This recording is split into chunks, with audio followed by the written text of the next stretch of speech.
Infinity Park Glendale was the venue for this men's D1 clash between top Colorado clubs Denver Barbarians and Glendale Raptors. The previous meeting between these two sides was at the Aspen Ruggerfest tournament final, with Denver running out victors that day, 73 points to 22. With some key players returning and Denver's shock loss to Provo, Utah the week before, Glendale fancied their chances to reverse the result from Aspen. Glendale signalled their intentions early with a nicely worked move down the touchline, nearly resulting in the first score of the game, with only desperate defence from Denver fullback Maximo d'Archival stopping the try. Stay down! Glendale continued to pressure the Denver 22 with nicely worked phases that nearly resulted in the first try through fly half Ata Malifa, with the last pass being called back forward only metres from the line. With Denver under continual pressure through these early stages, Denver fly half Taylor Howden sought composure through the use of his big boot, but it was only a matter of time before the Denver defence was going to crack. Malifa put in a towering kick that gave fullback d'Archival a bounce of the ball that fullbacks have nightmares about. Glendale fullback Eniki Fa'amasili regathered the ball and sprinted 30 metres to score the opening try. Denver sought to hit back straight away with a penalty through fullback d'Archival, but the kick sailed wide. Glendale continued to pressure the Denver try line, and Denver's ill discipline cost them a penalty in front of the sticks. Malifa slotted the 3 points to bring the score to 10-0 in Glendale's favour early on. A defensive lapse from Denver saw scrum half Bradley Winbush coast down the touchline and into the corner, bringing the score to Glendale 15, Denver 0.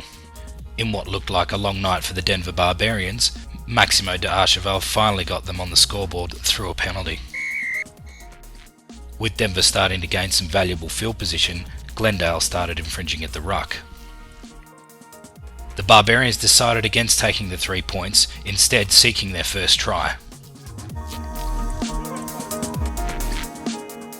With Denver seemingly in for their first try, the referee controversially called them back for a penalty in their favour, stating no advantage had been gained. Denver decided to take the 3 points, narrowing the gap to 15-6 just before half-time. With Oranges approaching, the crowd could sense that momentum was starting to switch. Glendale drew early ascendancy in the second half with a penalty kick through fly half Malifa, taking the score to 18-6.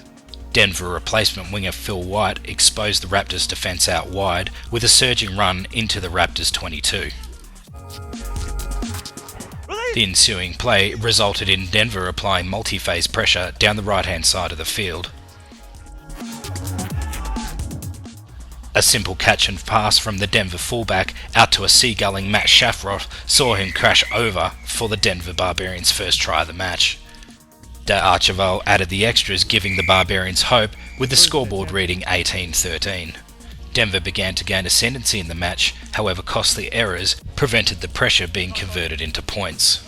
Glendale hit back with a crossfield kick through fly half Malifa, which saw winger Dustin Croy avoid 3 Denver tacklers to crash over in the corner. Malifa missed the extras. With half an hour remaining in the game, Glendale were up 23 points to 13.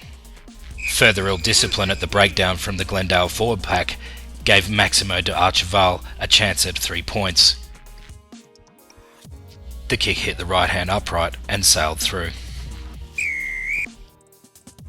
A further penalty kick through the Denver fullback saw the score back to within 4 points.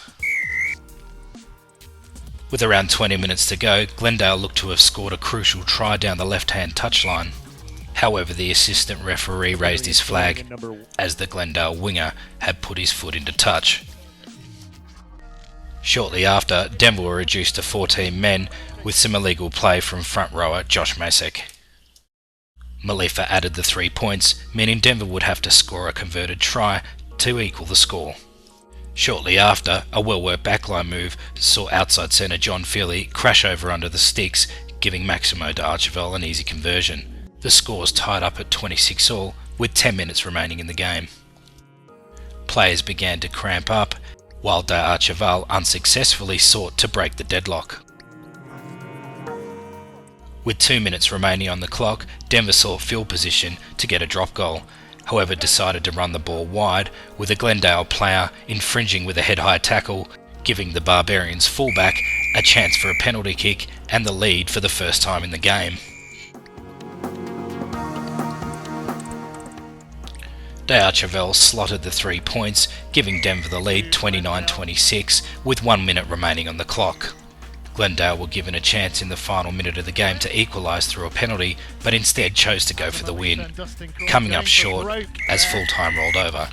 Denver take this D1 fall match 29 points to 26.